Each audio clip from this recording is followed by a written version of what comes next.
Hai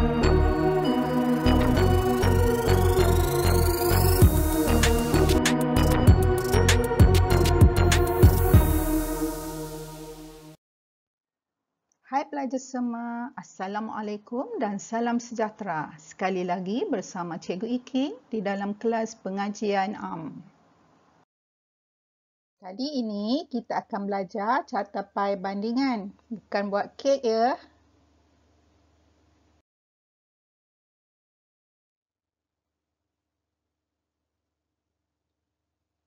Okay, untuk teknik menjawab carta pai, yang pertama sekali kita kena kenal pasti bentuk soalan carta pai dahulu. Kemudian kita buat jadual dan dalam jadual tu kita perlu mencari nilai mutlak, mencari peratusan, mencari sudut bukaan, seterusnya menentukan nisbah jejari dan akhir sekali barulah melakarkan graf atau carta. Tapi pada pelajaran hari ini, kita sampai menentukan nisbah jejari sahaja. Untuk lakaran carta, kita akan lihat pada pelajaran akan datang. Bentuk soalan untuk carta pai.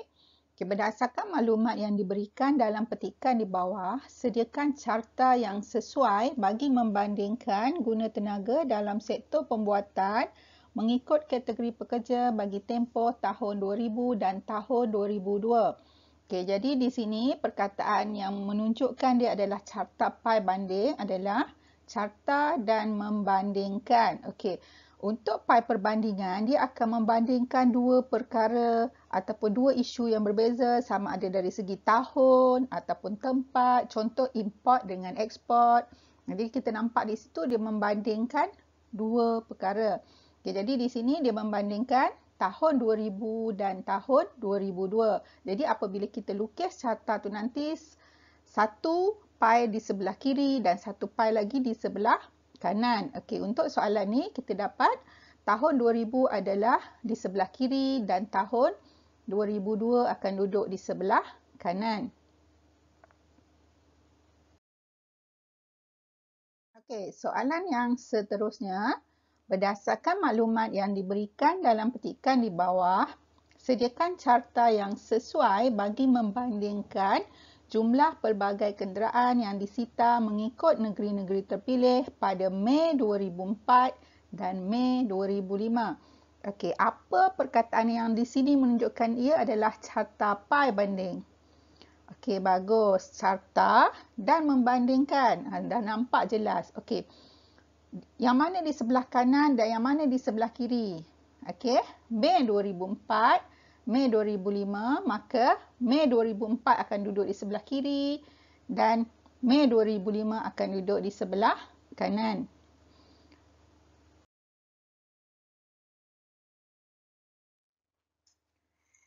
Okay, soalan berikutnya, berdasarkan maklumat yang diberikan dalam petikan di bawah, sediakan carta yang sesuai untuk menunjukkan perbezaan jumlah barangan makanan yang diimport dari negara-negara luar pada tahun 2000 dan anggaran tahun 2002.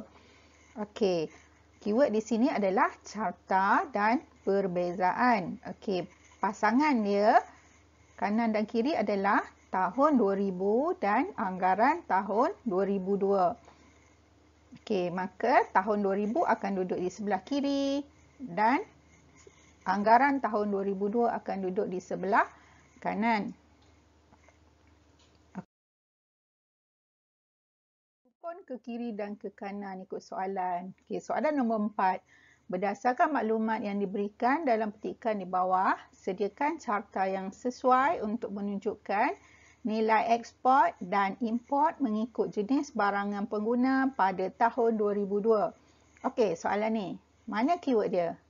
Okey, keyword dia carta. Okey, yang mana menunjukkan dia adalah perbandingan. Kita nak bandingkan apa dengan apa?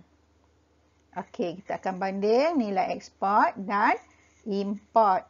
Maka nilai ekspor akan duduk di sebelah kiri dan import akan duduk di sebelah kanan. Ke bawah pula. Soalan nombor 5. Berdasarkan maklumat yang diberikan dalam petikan di bawah, sediakan carta yang sesuai untuk menunjukkan perbezaan jumlah peruntukan asal dengan peruntukan pindaan selepas kajian separuh penggal pembangunan Kerajaan Persekutuan bagi program-program pertanian dan pembangunan luar bandar 2001 hingga 2005. Panjang soalan tu. Semput nak baca. Okey, mana keyword dia? Carta perbezaan. Okey, jelas di situ. Okey, jadi perbezaan antara apa dengan apa? Okey, peruntukan asal dengan peruntukan pindaan. Okey, jadi peruntukan asal akan duduk di sebelah kiri dan peruntukan pindaan akan duduk di sebelah kanan. Kita pergi kepada proses seterusnya iaitu melengkapkan jadual. Kita akan lihat bagaimana mencari nilai mutlak atau juga disebut jumlah kecil. Okey, ini adalah jadual kita. Kalau kita lihat di sini, ada perkara-perkara yang tidak lengkap iaitu bahagian jumlah kecil atau juga disebut nilai mutlak untuk perusahaan dan juga kewangan tidak lengkap dan juga bagi Jun 2004, pengguna dan teknologi tidak lengkap. Okey, bagaimana kita nak dapatkan jumlah kecil ini ataupun nilai mutlak berdasarkan data peratusan yang diberikan. Okey. Untuk menukar data peratus menjadi nilai mutlak, kita hanya ambil jumlah besar didarab dengan nilai peratusan tersebut iaitu 353.19 darab 27.21 per 100. Pelajar kena tulis per 100 di sini sebab itu adalah per ratus. Atau boleh terus tekan kalkulator peratus pun boleh, sama saja. Okey. 353.19 darab 27.21 peratus. Mesti ada tekan peratus tu. Kalau tak nak tekan peratus, tekan bahagi 100. Sama sahaja.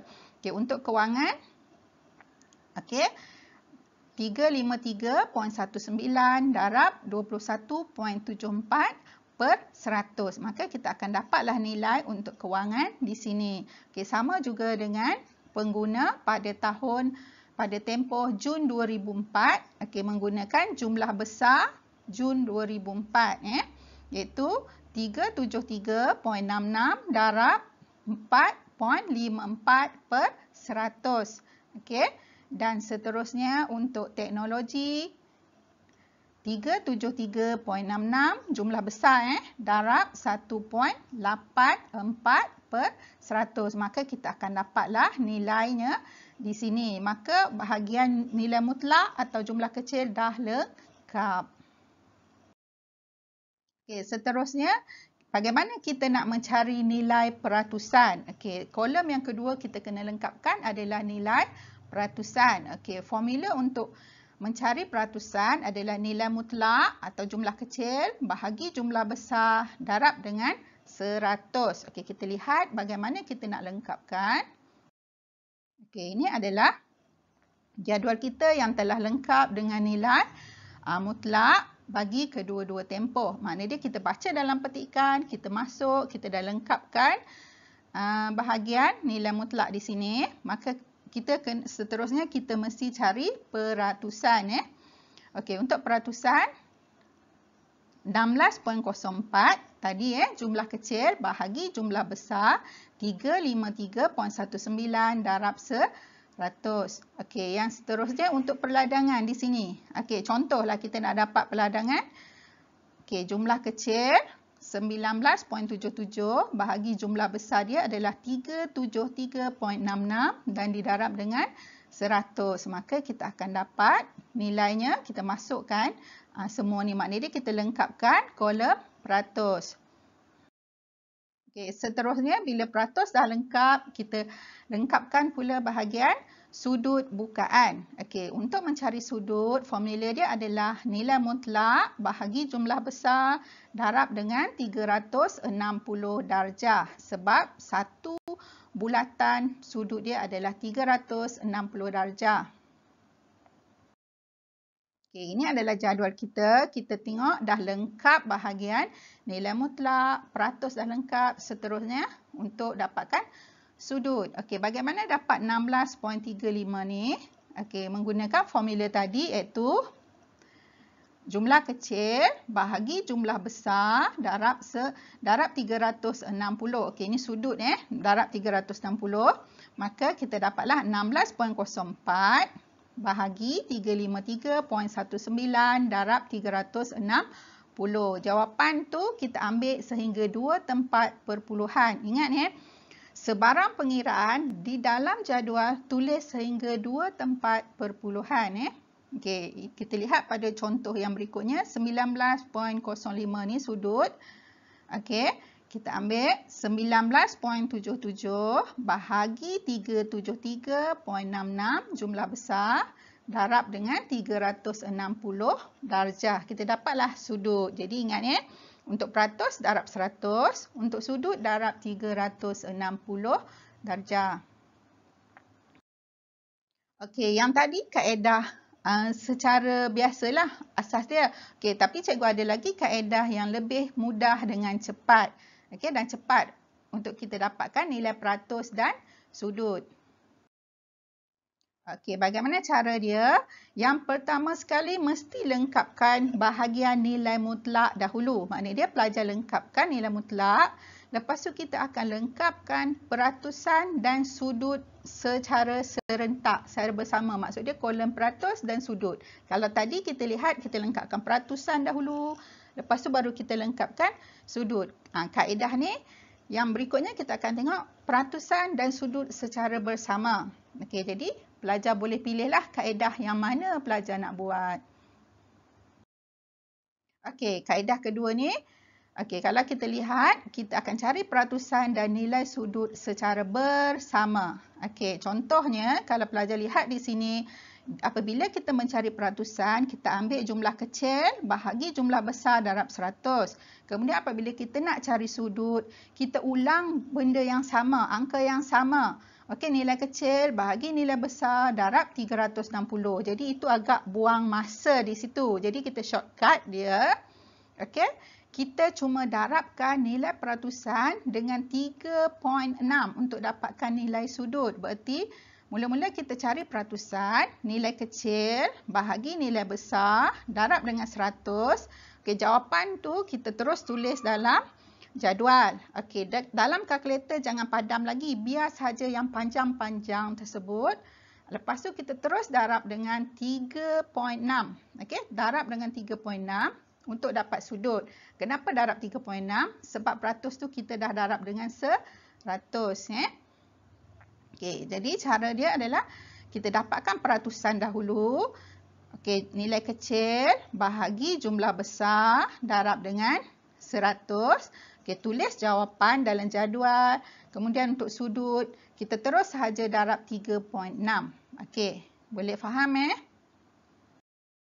Okey, kaedah ketiga menggunakan memori, tapi cikgu tidak akan ajar untuk sesi pelajaran hari ini sebab dia akan makan masa dan dia ada risiko-risiko yang agak panjang lah kalau cikgu nak cerita. Tapi kaedah ni sebenarnya lebih cepat. Okey, menggunakan kaedah memori Okey. Okey, ini adalah jadual kita yang telah lengkap dengan nilai mutlak kita dah lengkap di sini. Okey, jadi peratus dan sudut belum lengkap lagi. Yang ni cikgu nak belajar buat bersama-sama dengan cikgu cari peratus dan sudut secara serentak. Okey, jadi macam mana kita nak dapat peratus untuk pengguna? 16.04 bahagi jumlah besar 353.19 darab dengan 100. Pelajar akan dapat jawapan tu, masukkan sahaja di sini. Okey, dan terus darab 3.6, jawapan tu masukkan di bahagian sudut. Jadi pelajar harusnya dapat jawapan 4.54 untuk peratus dan sudut 16.35. Okey, untuk perusahaan pula 96.10 bahagi 353.19 darab dengan 100. Okey, dapat jawapan dia. Masukkan di bahagian ini. Okey, dan terus tekan kalkulator darab 3.6. Okey, dapatlah untuk sudut secara serentak. Kita buat peratus dan sudut secara serentak. Begitu juga pembinaan sampailah habis di sini. Okey, cikgu tulis jawapannya. Okey, cikgu berikan jawapannya. Pelajar boleh semak. Okey. Nah, berikut kita pergi kepada Jun 2004. Okey, Jun 2004 untuk dapat masih sama tapi jumlah dia dah berbeza. Okey, 16.97 bahagi 373.66 darab 100. Pelajar akan dapat jawapan di sini, masukkan di sini. Okey, dan terus darab 3.6 untuk dapatkan sudut. Berapa? Okey, ini adalah jawapan dia. 4.54 untuk peratus dan 16.35 darjah untuk sudut. Seterusnya, pelajar lengkapkan sehingga habis. Ya. Okey, ini jawapan yang sepatutnya pelajar dapat. Okey, boleh semak bersama-sama dengan jawapan cikgu. Pelajar buat sambil semak. Okey. Kemudian kita akan pergi langkah berikutnya. Okey, langkah berikutnya adalah mencari nisbah jejari. Setelah jadual kita lengkap dengan tajuk, nilai mutlak, peratusan dan sudut bagi kedua-dua item kanan kiri tersebut, sama ada tahun ataupun perkara bergantung kepada soalan, barulah kita mencari nisbah jejari. Okey, bagaimana nak mencari nisbah jari? Formula untuk nisbah jari adalah 1 nisbah. Okey, ingat ya, 1 nisbah sebab nisbah jejari. Okey, untuk cari dia, punca kuasa 2 jumlah di sebelah kanan bahagi, ini bahagi ya, punca kuasa 2 jumlah di sebelah kiri. Okey, berdasarkan contoh jadual kita tadi, 1 nisbah punca kuasa 2 jumlah di sebelah kanan ni adalah 373.66. Okey, bahagi dengan punca kuasa 2 353.19. Maka dapatlah nisbah jejarinya 1 nisbah 1.03. Kita ambil sehingga 2 tempat perpuluhan. Okey, yang ni yang kita kira. Okey, punca kuasa 2 373.66 bahagi punca kuasa 2 353.19, kita akan dapat 1.03. Jadi kena tulis 1 nisbah 1.03. Okey, kesilapan pelajar kadang-kadang dia tak tulis 1 ni. Dia terus tulis 1.03. Itu salah. Ya. Hati-hati dalam penulisan nisbah jejari sebab penulisan nisbah jejari dalam carta pai adalah wajib. Okey, wajib dan betul. Jadi 1 nisbah 1.03. Mesti 1 nisbah. Okey, berapa? Yang ni berapa ni kita akan kira. Okey, untuk dapatkan nisbah jejari. Okay, di sini cikgu ada sediakan latihan untuk pelajar buat, iaitu melengkapkan jadual dan mencari nisbah jejari. Okey, ini adalah jadualnya. Pelajar boleh salin ataupun pelajar juga boleh download daripada latihan yang cikgu letakkan di bahagian description. Okey, dan pelajar boleh lengkapkan ya. Okey. Jadi ini cikgu kosongkan. Okey, peratus dan sudut pelajar cari dan juga cari nisbah jejari ya. Jadi kita akan sambung dalam pelajaran seterusnya. Jawapan lengkap, nisbah jari dan cara melukis carta cikgu akan berikan dalam pelajaran seterusnya. Pelajaran hari ini adalah sehingga mencari nisbah jejari sahaja. Okey, jadi bagi pelajaran hari ini, pelajar seharusnya dapat, yang pertama melengkapkan nilai mutlak. Seterusnya mencari peratusan bagi jadual. Kemudian mencari sudut bukaan. Okey, dan akhir sekali mencari nisbah jejari. Jadi kalau kita lihat jam kita ni belum penuh lagi, dia belum dapat 1 bulatan. Itu berarti pelajaran kita belum tamat lagi. Maknanya dia akan bersambung pada pelajaran akan datang. Ya, jadi separuh sahaja untuk melengkapkan jadual sahaja dahulu.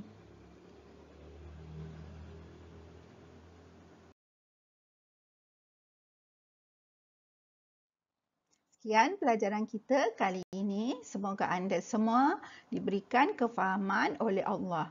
Dan jika anda rasa pelajaran kali ini bermanfaat, jangan lupa share dengan rakan-rakan. Jumpa lagi. Bye.